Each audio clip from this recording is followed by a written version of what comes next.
You never know where or when catastrophe will strike. Nuclear winter, zombie outbreak, TSM fanboys after a Game 5 heartbreaking loss. Whatever causes the end of society as we know it, secure your family's future today with Skrilla. Skrilla, a revolutionary high-tech solution to the need for goods and services, developed by AlphaDraft, your local, reliable fantasy esports service. Why everyone's doing it. Old Mrs. Wilkins, she rakes in Skrilla like old leaves off her lawn. Don't delay, get your Skrilla today, playing fantasy esports at AlphaDraft. Now, following CLG's victory of the NLCS Spring Split for Season 6, I think it's actually quite a reasonable contention to say that Aphromoo is the most valuable player or pro in all of the LCS. Now, that includes all the foreign players. Like, I didn't put most valuable Western player. This includes all those foreigners. So we've got Trick, who's been carrying G2 in terms of defining the whole play style and how they've been able to be kind of like a mini Rocks Tigers in the West. That includes the likes of, so obviously some of the fantastic players we had in the, like Hooney, who's carrying Immortals for most of the season as the star player. That includes Perks, who skill-wise, yeah, if you looked just at individual skill, might be the best player in the entire West right now, including the Koreans that are over here. But if we were talking about most valuable, I'm taking this outside of the concept. Notice I didn't say most valuable player. I put most valuable LCS pro. So taking in-game stuff and then team concepts and then outside of the game factors, I think Aphromoo right now, you can make a pretty solid case, is the most valuable LCS pro.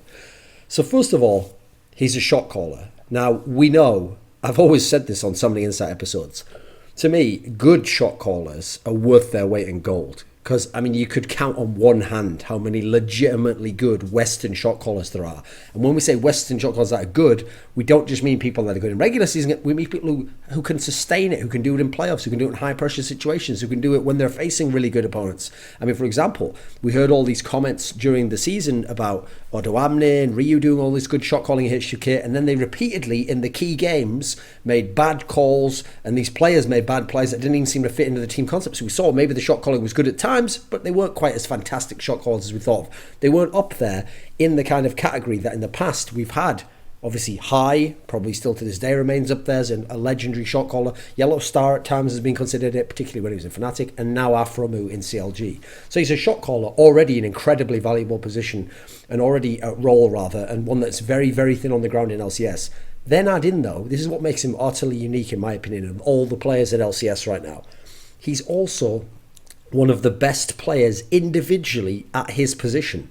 I think he was the best support player in the NALCS. And I think if you look at all the Western supports, I think you can make a pretty strong case he's the best Western support player. Because, I mean, who's his competition right now? What? Hybrid? Okay, Hybrid's been very good, but on a limited amount of champions. Who else? We've got Vander, obviously had his problems in the playoffs. I think overall, forgetting all the other factors, just as an individual support player, Aphromoo might be the best right now. And so that alone already makes him incredibly valuable. Because he was already very, very valuable as a shot caller. We've already got fantastic ones like that, for example, High. But then you go to High and you go, okay, he's a pretty decent support. And sometimes he can be above average, but depending on the champion he plays, he had a very limited champion pool, did High this season as support.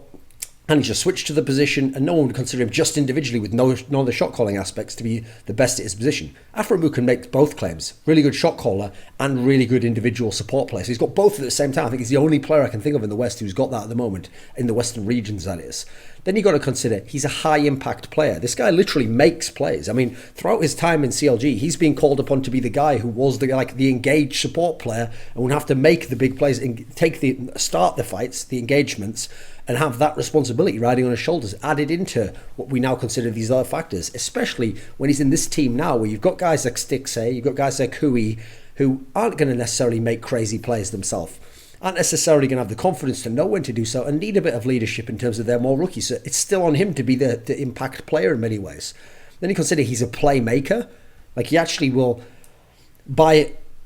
and this isn't just as simple. It's one thing to shot call and to tell everyone else what to do. But if you can shot call around what you're going to do as well, and then make plays within that, that's when you can become a guy who controls the whole game, essentially. Because you also have the ability to do the play of what needs to be done in that moment, not just hope that someone else can understand what you're saying.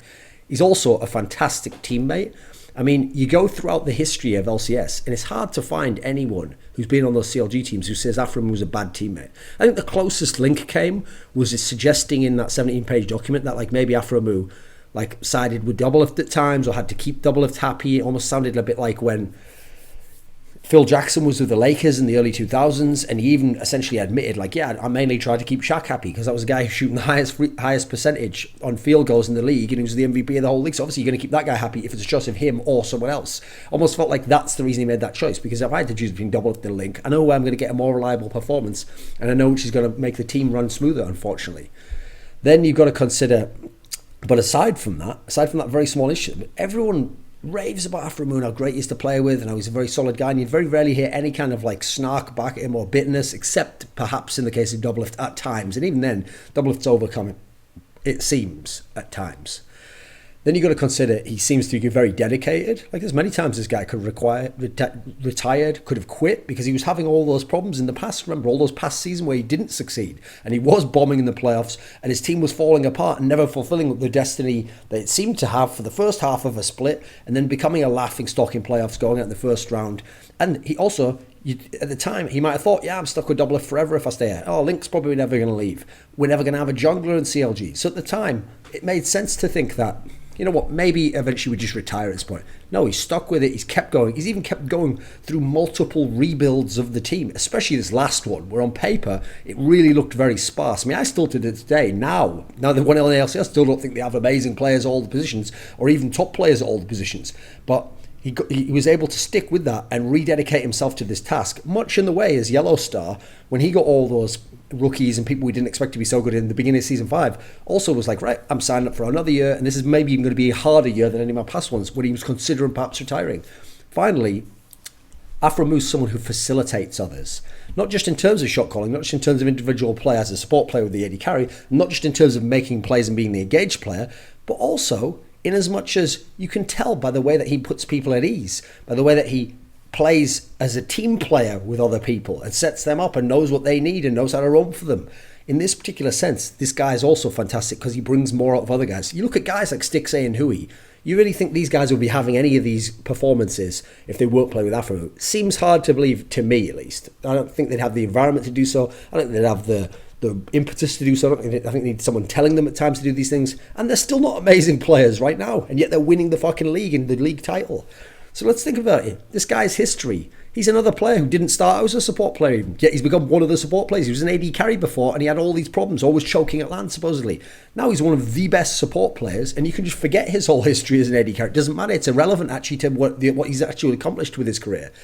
Then you remember, the first split he ever played, the spring split of 2013, Season 3, he actually had a lot of issues there. I mean, Doublelift was just sort of coming off his prime and was having a lot of issues and wasn't playing the game or wasn't adapting to the new champions. He was having his issues figuring out how to play with him. He was replacing legendary guys like Chauster and whatnot. Not Lokodoko in that particular sense. Who he was replacing wasn't legendary as a support. Then you've got to consider, by about a year later, when they bring him back again for the spring split of 2014, Season 4, he's figured it out already. In the regular season, he's already very good. He's become one of the best players, and he synergizes very well with Doublelift, and they become this monster bot lane, which is the main carry of that team. And he's already become what he would then be every split afterwards. Which is, from then on, he was always a regular split monster. But then you remember how the playoffs went. Okay, that first spring split 2014 was fine. They lost in the clutch game to TSM in the semi-finals. But then you go beyond that. The summer was the one where they were made laughing stocks because obviously they got rocked out by, Curse 3-0, and X-Special really showed him up by being able to play Zillion, and then he tried to play Zillion, then he couldn't play Zillion. There was all sorts of problems going on with that. Then you had the other splits where obviously lost in the first round again with Scara as a coach, when Link did all those fucked up picks, and they lost to Team Liquid this time. And then you had the split after that is when finally things got going. So the key thing was, he's already had this tenure in the regular season of being very, very good. And we saw he was this monster. But every time he got to the playoffs for like a couple of splits, it never really was there, right? He had his issues. He was kind of choking. He was kind of underperforming. Maybe he wasn't choking outright in the way that Link does, where he just plays terribly and not at all like that. But the thing is, his level would go from being like an 8 or a 9 out of 10 in terms of Western players as support to being like a 6 or a 5 or a 6, or maybe like a 7 at best in a game. And he wouldn't have the same impact, he wouldn't make the same plays, and he wouldn't seem like the same force within a team. And there clearly was something going on. That's why I always used to say on all those old episodes of Something Insight, yeah, in the regular season, I can see Aphromoo a monster. I see he's one of the dynamos that's making this fucking machine of CLG run and look good. But you get him to the playoffs, and while his level drops, Xpecial's level goes up. And that's why Xpecial was always so clutch, was so good, was making every semi-final of LCS. And Xpecial only had to chill around second or third in the regular season because that playoff differential between him and Aphromoo was going to be enough that, again, you'd have to be like, yep, give it up, Xpecial's the best NA LCS support. The only person to me who was ever the true heir to Xpecial, this is why actually even towards the end of Xpecial not being as good in Team Liquid, he was able to still retain that crown. It's because the only guy who really came along in the meantime that had the potential to actually be like a successor was Bloodwater, and then he got shanghaied out of all that dog shit with the XGG situation when they exploded their own team and destroyed all their own careers. So that's why Xpecial just got to be the king for so long and was very rarely contested except in a regular season. So finally, what happens? Aphromoo overcomes that. He's won 2 splits in a row now. He's been one of the best players in the team to help them win those 2 splits and to get to Worlds once. He's been a back-to-back LCS champion now. He's taken rookies now to the LCS title. It's one thing when he took Zion Spartan, a guy who had a very one-dimensional style of play and had the skills but hadn't been in the right team before to potentially win LCS. Then you've got Paul Belter, who's always been a middle-of-the-road guy, and then you have Doublelift, who was very talented, but obviously was troubled and always had issues getting it to work, as in him making his teammates better, rather than him just being very good and then dropping down and him even maybe decreasing the level by being negative. He managed to take that line up to the LCS title. I already have to give props there. I also give props to the coach in that scenario, because I thought he obviously must have done something. But then you come to this season, new coach, new teammates even, new AD carry, not even Doublelift, new mid laner. In this scenario, now he's taken some guys who are rookies to the LCS title and they've completed back-to-back. So what's one of the few common denominators there? Yes, Zion Spartan's done a good job still as a carry type, traditional carry role player, but Aphromoo is one of the main common denominators here, and he's done it with his new group, and that's very impressive to me. Then you've got to consider that overall, this means he's won the LCS title with 6 different players, and he's one of the only common denominators in that mixture there. Then you've got to add in that he has this captain's aura around him. You saw the way he talked after the LCS. He was talking about the rookies, he was talking about those other players, he was almost taking responsibility for some of the past problems some of his other teammates might have had who didn't make it to winning the NLCS with CLG. He has that kind of Derek Jeter-esque vibe about him where, in general, he doesn't say the wrong things or upset key teammates or throw the balance of the team off or demand any... He's just making everything run smoothly, and that's why they're a fantastic team now. Now, obviously, everyone's going to look at the Doublelift issues because they took what his comments as being kind of a mild slight on Doublelift, and it was obviously a mild slight, but it wasn't like he just said, oh, well, Doublelift shit or whatever. He didn't say anything like that, but he did not include Doublelift in the list of teams he wanted to thank and all that sort of thing. Now, let's be real. The problem with this whole Doublelift Aphromoo scenario is boiled down pretty simply to me that everyone is making it either he thinks Doublelift was shit and was the main problem and the only problem in the team, or you like Doublelift and think Doublelift's a good player, therefore Aphromoo wrong. It's not either or, it's both and, from my experience. Like, the biggest problem in CLG wasn't Doublelift, but Doublelift was a big problem in CLG. He wasn't the biggest one. And so, guess what? They won LCS with Doublelift. Still didn't solve all the problems, though. Saw them at Worlds, saw afterwards with all the strife of him potentially wanting to leave and then being kicked, and then going to TS, all the shit that went on with that. He was a problem. So first of all, you have to address that. Now, if you remember, one of the things when Doublelift left that was a big beef was that supposedly Aphromoo had said, it's me or him. Or suggested, like, I don't want to, maybe not made it in those words, but I don't want to continue if Doublelift's still here. How about that? Now, in this scenario, I think he was entirely within his rights to do so. Doublelift's had a lot of chances to figure it out. He's had a lot of different teammates. Aphromoos been his teammate for a long time. He's even won and seen that some of the issues still remain. And so he wants to try again with someone else. Absolutely reasonable demand to make, even if he hadn't won LCS now, to sort of vindicate his scenario. It's pretty clear that Doublelift is a very talented person, but he needs a very special type of person around him, a very special type of teammate, a very special group. Now, sometimes that might not even always mean the facilitator type who wants to listen to him and do what he wants and set him up. Sometimes that might mean the right sort of person who doesn't get beaten down if he says something critical of them, or doesn't take it to heart in that way, or maybe even has like a Kobe Shaq thing where that challenge actually makes them rise to the challenge and they kind of, the friction makes them a better team. Maybe he needs that. He didn't have that in CLG. CLG famously had all these like beta male personality type people, and in this scenario where even if someone like Aphromoo could handle it, maybe some of the others can't. And you see the negative effect then. You're like, if we want to keep going with this group and we want to go on in LCS as this identity as CLG, we've got to get rid of this guy, unfortunately. We've got to get someone else in who isn't as good. Now, I will pull up Aphromoo on that thing.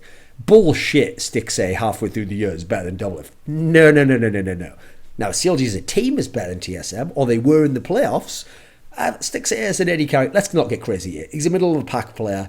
He's not better than Doublelift. Doublelift's a phenomenal AD carry still for a Westerner.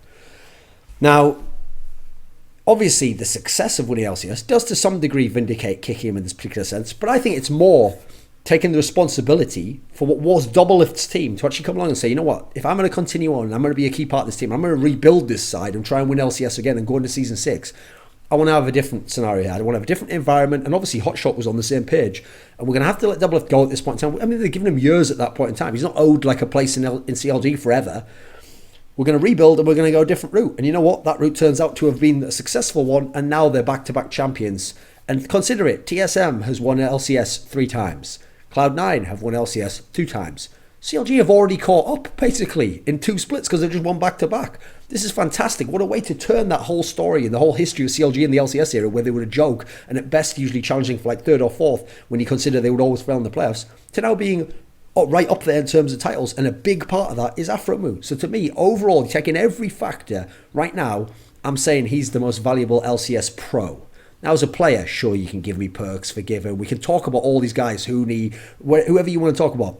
But as a pro, with every aspect taken into account, in-game and out-game, teammate, individual skill, shot calling, facilitating others, personality issues, captaincy, this guy has the whole package right now, and he is the most valuable LCS pro.